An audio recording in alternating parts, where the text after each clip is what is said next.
Hi, today we are discussing politico-administrative component of decentralization. What is decentralization? Decentralization giving power from state government to down to local people.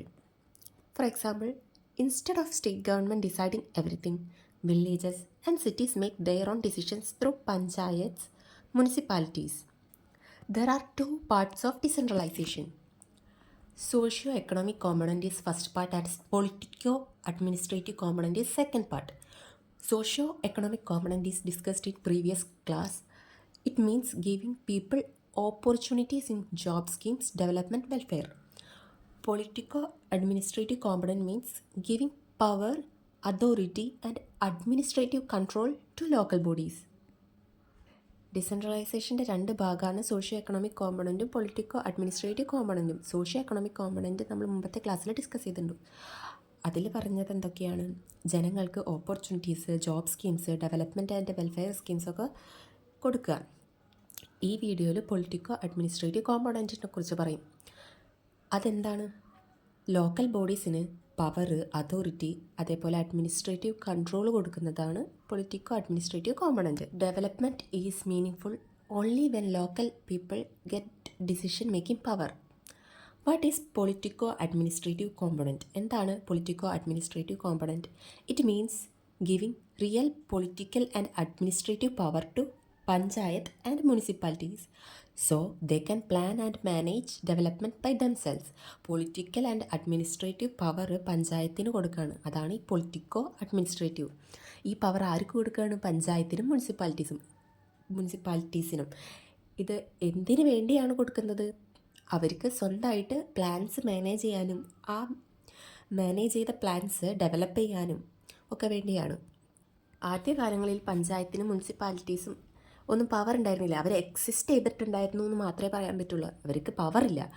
ഗവൺമെൻറ്റിനായിരുന്നു ഈ power ഉണ്ടായിരുന്നത്. Government controlled everything. So panchayat and municipalities R week.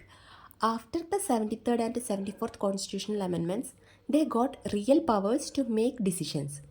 Why is it important? Because villages know their own needs better than the state government. When power is given to them, development becomes faster. It fulfills Gandhiji's dream of Gram Swaraj. That means villages ruling themselves. എന്തുകൊണ്ടാണ് ഇങ്ങനെ power പഞ്ചായത്തിനും മുനിസിപ്പാലിറ്റീസിനും കൊടുക്കണം എന്ന് പറയുന്നത്? വില്ലേജസിന് state ഗവൺമെൻറ്റിനേക്കാളും കൂടുതൽ അറിയാൻ പറ്റും അവരുടെ needs എന്താണെന്ന്. ഈ പവർ പഞ്ചായത്തിനും മുനിസിപ്പാലിറ്റിക്കും ഡിസ്ട്രിബ്യൂട്ട് ചെയ്യുന്നതിലൂടെ ഡെവലപ്മെൻറ്റ് കുറച്ചും കൂടെ ഫാസ്റ്റർ ആവും. ഇത് ഗാന്ധിജിയുടെ ഗ്രാം സ്വരാജ് എന്നുള്ളൊരു ഡ്രീം ഫുൾഫിൽ ചെയ്യാണ്. അതായത് villages ruling themselves. What things are included in the politico administrative component? Politico administrative കോമ്പണൻറ്റിൽ എന്തൊക്കെ ഇൻക്ലൂഡ് ചെയ്തിട്ടുണ്ട്?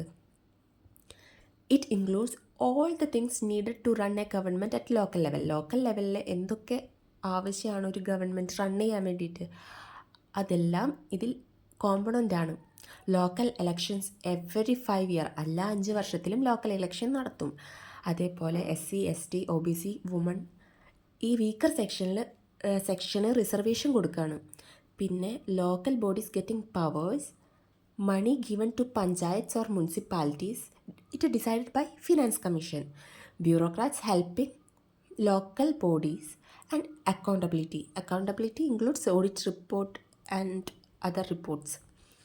Politico administrative component means giving political and administrative powers to panchayat and municipalities through the 73rd and 74th amendments so that they can take decisions and handle development at the local level. This is the basic idea of politico administrative component of decentralization. Politico administrative components എന്തൊക്കെയാണ്? അത് ഡിസെൻട്രലൈസേഷനിൽ എന്ത് സ്ഥാനമാണ് വഹിക്കുന്നത്? ഇതിനെക്കുറിച്ചാണ് പറയുന്നത്. അതിൽ first component അക്കൗണ്ടബിലിറ്റിയാണ്. പഞ്ചായത്ത് രാജ് ഇൻസ്റ്റിറ്റ്യൂഷൻസിൽ എന്താണ് അക്കൗണ്ടബിലിറ്റിയുടെ importance? Accountability means the duty of panchayat and municipalities to answer to the people for their actions. Accountability എന്ന് പറഞ്ഞാൽ എന്താണ്? അതിൻ്റെ സിമ്പിൾ അർത്ഥം ഉത്തരവാദിത്തം. അതായത് പഞ്ചായത്ത് ഒഫീഷ്യൽസും ഇലക്റ്റഡ് മെമ്പേഴ്സും ജനങ്ങൾക്ക് ഉത്തരവാദി ആയിരിക്കുക. എന്തെങ്കിലും കാര്യങ്ങൾ ഉണ്ടായിട്ടുണ്ടെങ്കിൽ ജനങ്ങൾ ചോദ്യം ചെയ്യും. ആ ചോദ്യത്തിനുള്ള ഉത്തരം പഞ്ചായത്തും മുനിസിപ്പാലിറ്റീസും പറയണം. ഇതുണ്ടായാൽ മാത്രമാണ് ജനങ്ങൾക്ക് ഈ ലോക്കൽ ഇൻസ്റ്റിറ്റ്യൂഷൻസിൽ ഒരു ട്രസ്റ്റ് ഉണ്ടാവുക. മിസ്യൂസ് ചെയ്യുന്നത് പ്രിവെൻറ്റ് ചെയ്യുക, പവർ അബ്യൂസ് നടക്കാതിരിക്കുക, ഇവയൊക്കെ സംഭവിക്കുന്നത് ഉത്തരവാദി അല്ലാണ്ടിരിക്കുന്ന സമയത്തായിരിക്കും. It helps build trust and prevent misuse of power and public money. People expect their representative to listen to their needs and respond every day, not only at election time. Election ടൈമിൽ മാത്രമല്ല, അല്ലാത്ത സമയങ്ങളിലും ജനങ്ങൾക്ക് ഉത്തരവാദി ആയിരിക്കേണ്ടത് ആരാണ്? ഈ representatives ആയിരിക്കണം. Local bodies like panchayat, municipality, corporation എല്ലാം സക്സസ് ആവുക അക്കൗണ്ടബിലിറ്റി സിസ്റ്റം പ്രോപ്പറായിട്ട് വർക്ക് ചെയ്യുമ്പോൾ മാത്രമാണ്. പക്ഷേ അക്കൗണ്ടബിലിറ്റി എന്ന് പറയുമ്പോൾ അത് 5 വർഷത്തിന് ഒരിക്കൽ വോട്ട് വാങ്ങാൻ വരുമ്പോൾ മാത്രമല്ല, should be day to day basis. എല്ലാ സിംഗിൾ റെപ്രസെൻറ്റേറ്റീവ്സും സിറ്റിസണിനോട് റെസ്പോണ്ട് ചെയ്യണം. Accountability is important because it builds confidence among citizens, it stops corruption and abuse of powers, makes local bodies responsible and responsive. റെസ്പോൺസിബിളും റെസ്പോൺസീവും ആയിരിക്കണം. Helps ensure that development work benefit people. Development work ജനങ്ങൾക്കും കൂടെ benefit ഉള്ളതാണെന്ന് ജനങ്ങൾക്ക് തോന്നണം, അത് സഹായിക്കണം.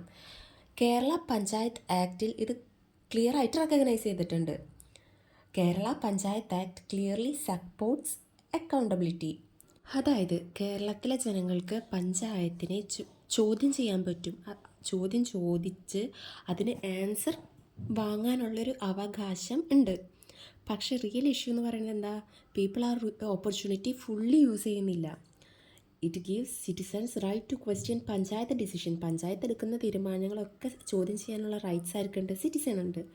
ഈ citizen പക്ഷെ അത് ഇഫക്റ്റീവായിട്ട് യൂസ് ചെയ്യുന്നില്ല.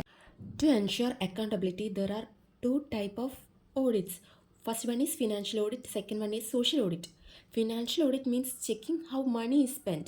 Social audit means public review of work done and asking question. Financial audit എങ്ങനെയാണെന്ന് വെച്ചാൽ പൈസ എങ്ങനെ ഉപയോഗിച്ചു എന്ന് ചെക്ക് ചെയ്യുന്നതാണ് ഫിനാൻഷ്യൽ ഓഡിറ്റ്. സോഷ്യൽ ഓഡിറ്റ് എന്ന് പറയുന്നത് പഞ്ചായത്ത് പ്രവർത്തനങ്ങൾ പബ്ലിക്കിന് ഓപ്പണാക്കി ജനങ്ങൾ ചോദ്യം ചോദിക്കാൻ പറ്റുന്നതാണ് social audit. States without social audit provisions are Haryana, Punjab, Tripura, Uttar Pradesh. ഈ രാജ്യങ്ങളിലൊന്നും സോഷ്യൽ ഓഡിറ്റ് ഇല്ല, പക്ഷേ ബാക്കി സ്റ്റേറ്റ്സിലൊക്കെ ഉണ്ട്. Methods used in various states. Through gram sabha, panchayat members must answer question from people in gram sabha meeting. നമുക്ക് ഓരോ സ്റ്റേറ്റിലെ ഓരോ മെത്തേഡ് നോക്കാം. മിക്ക സ്റ്റേറ്റിലും ഗ്രാമസഭ ഉണ്ടാവും. ഈ ഗ്രാമസഭ എന്ന് പറയുന്നത് എന്താണ്? പഞ്ചായത്ത് മെമ്പേഴ്സ് ആ ഗ്രാമസഭ മീറ്റിങ്ങിൽ ജനങ്ങൾ ഉന്നയിക്കുന്ന ചോദ്യങ്ങൾക്ക് ഉത്തരം പറയണം. ഇൻ കേരള, മോണിറ്ററിംഗ് സമിതി supervise development works. They report findings to the gramasabha. കേരളയിൽ മോണിറ്ററിംഗ് സമിതി ഉണ്ടാകുന്നു. ആ മോണിറ്ററിംഗ് സമിതി ഡെവലപ്മെൻറ്റൽ വർക്ക് സൂപ്പർവൈസ് ചെയ്യാനാണ് ഉണ്ടാക്കിയത്. പിന്നെ അത് ഗ്രാമസഭയിലേക്ക് റിപ്പോർട്ടും ചെയ്യും. In Madhya Pradesh, panchayat must display work details publicly. Villagers can get certified copies of documents and grama sabha can question elected members. Panchayat അവരുടെ വർക്ക് ഡീറ്റെയിൽസൊക്കെ പബ്ലിക്കിന് ഡിസ്പ്ലേ ചെയ്ത് കൊടുക്കണം. അതേപോലെ ഡോക്യുമെൻസിൻ്റെ ഒക്കെ കോപ്പീസ് വില്ലേജേഴ്സിന് കൊടുക്കും. സർട്ടിഫൈഡ് കോപ്പീസ് വില്ലേജേഴ്സിന് കൊടുക്കും. അതേപോലെ ഇലക്റ്റഡ് മെമ്പേഴ്സിനെ ഗ്രാമസഭയിൽ ചോദ്യം ചെയ്യാനുള്ള റൈറ്റും മധ്യപ്രദേശിനുണ്ട്. അടുത്തതാണ് Rajasthan. MKSS movement. MKSS movement means Mazdoor Kisan Shakti Sangham. It organized by Jan വായ്. It conduct public hearing. They forced panchayat and officials to show fund details and explain spending. ഇവർ പഞ്ചായത്തിനെയും പഞ്ചായത്ത് ഒഫീഷ്യൽസിനെയും ഫണ്ട് ഡീറ്റെയിൽസ് കാണിക്കാൻ വേണ്ടി ഫോഴ്സ് ചെയ്യും. And the spending of fund details should be shown in the meetings. 73rd and 74th amendments already provide strong accountability rules. What is missing is active public participation. People must be vigilant, ask questions and take part in panchayat meetings.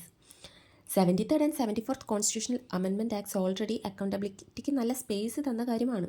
പക്ഷേ actual change വരാൻ ജനങ്ങൾ എപ്പോഴും ആക്റ്റീവായിരിക്കണം. ജനങ്ങളൊക്കെ vigilant ആയിരിക്കണം. Panchayat decisions ചോദിക്കണം. പഞ്ചായത്ത് ഡിസിഷനെ ചോദ്യം ചെയ്യണം. അതേപോലെ ഗ്രാമസഭ അറ്റൻഡ് ചെയ്യുക. അതേപോലെ പബ്ലിക് മീറ്റിങ്സിലൊക്കെ പാർട്ടിസിപ്പേറ്റ് ചെയ്യുക. Social activism like MKSS in Rajasthan can make accountability effective and real. ട്രാൻസ്പെറൻസിയും റൈറ്റ് ടു ഇൻഫോർമേഷനും ഇവയുടെ റിയൽ പവറാണ്. ജനങ്ങൾ എപ്പോഴും ആക്റ്റീവ്ലി ഇൻവോൾവ് ചെയ്യുമ്പോൾ മാത്രമാണ് ഈ ട്രാൻസ്പെറൻസി ഒക്കെ കൂടുതലായിട്ട് വർക്ക് ചെയ്യുള്ളൂ. നെക്സ്റ്റ് കോമ്പണൻറ്റ് നെക്സ്റ്റ് വീഡിയോയിൽ പറയാം. Thank you for watching.